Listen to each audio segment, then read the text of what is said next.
In the 10 years Parker Schnabel has mined Canada's Yukon territory, the Gold Rush veteran has never made a gamble as big as the one in last week's episode.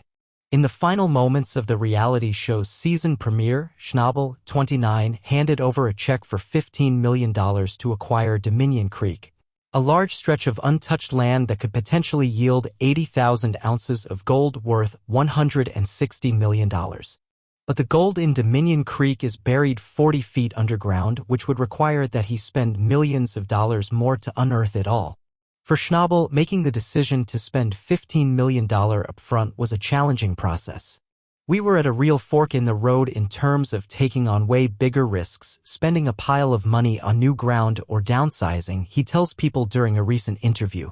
We had this really big choice to make early on in the season, and those big decisions matter quite a bit.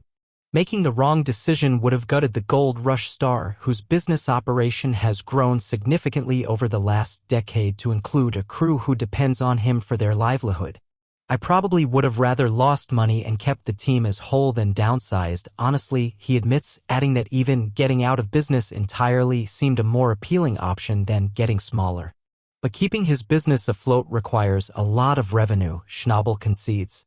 We're not a lean and mean little nimble crew or anything like that, he continues. We need a lot of ground and we need a lot of ounces out of the ground to stay afloat because we're a big operation. And my number one concern was we built this really good crew and I didn't want to have to break that up. That was my biggest fear.